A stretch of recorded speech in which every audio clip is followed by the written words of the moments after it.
Setelah kita mempelajari tentang struktur jantung, tentang fisiologinya, tentang lalu kita belajar tentang sel-sel khususnya, tentang jaringan ototnya, lalu tentang hantaran impulsnya, tentang eh, em, lalu tentang distribusi potensial aksinya sendiri.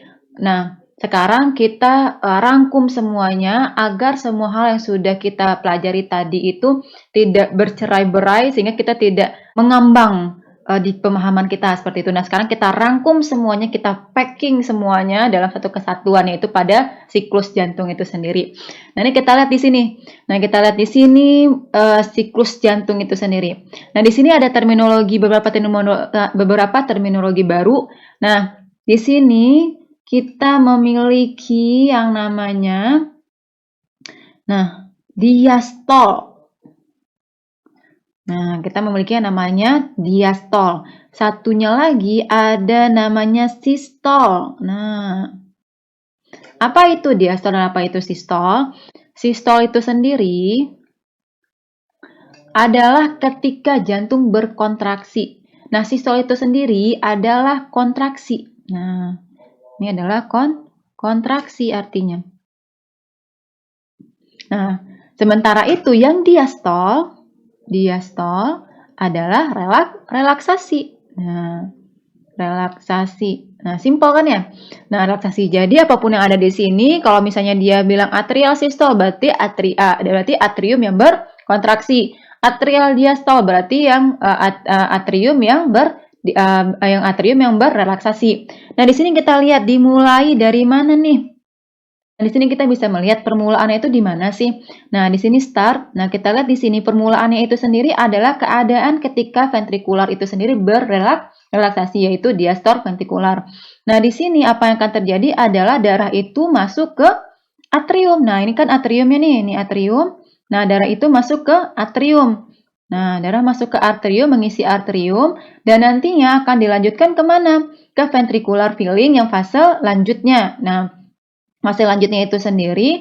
Nah, di sini mulai terjadinya awal pengisian dari ventrikel. Sebelumnya diisi itu baru atrium saja. Nah, sementara untuk fase lebih lanjutnya atau fase akhirnya itu sendiri sudah mulai adanya pengisian ke ventrikel. Nah, setelah itu dilanjutkan apa lagi? Nah, terjadinya kontraksi pada atrium, yaitu di sini adalah atrial sistolnya itu sendiri. Nah, inilah atrial sistol inilah yang kita lihat pada diagram itu sendiri ditunjukkan oleh P. Nah, ketika atrium kita itu berkontraksi. Nah, setelah atrium kita berkontraksi, apa yang terjadi? Nah, ketika atrium itu berkontraksi, tentunya darah yang ada di atrium itu tersalurkan berpindah dari atrium ke ventrikel. Nah, darah yang ada di ventrikel ini sendiri nantinya membuat tekanan yang besar ketika atrium itu berkontraksi. Dan ingat, di situ terdapat yang namanya katup penutup. Nah, katup penutup ini nantinya akan tertutup. Nah, di sini cairan yang berada pada ventrikel itu sendiri berusaha untuk keluar dari ventrikel seperti itu. Akan berusaha berpindah ke tempat semulanya seperti itu. Nah, berikutnya apa yang akan terjadi? Nah, di sini mulai terjadinya kontraksi ventrikel. Jadi fase awal kontraksi ventrikel di mana ventrikel itu mulai berkontraksi dan nantinya akan dilanjutnya kemana?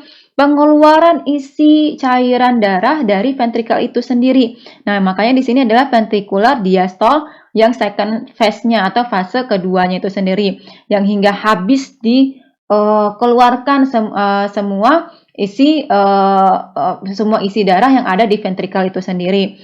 Nah, di sini kita nggak ada yang namanya, dan di jantung itu tidak ada yang namanya volume cadangan. Nah, jadi kalau misalnya yang dikeluarkan itu hanya separuh saja, yang separuh lagi ditinggalkan, itu tidak ada. Malahan jika ventrikel kita itu ataupun atrium kita itu tidak bisa mengosongkan ruangnya itu dengan ketika dia berkontraksi, nah itu akan timbul menjadi suatu masalah. Nanti mungkin akan kita bahas di patofisiologi.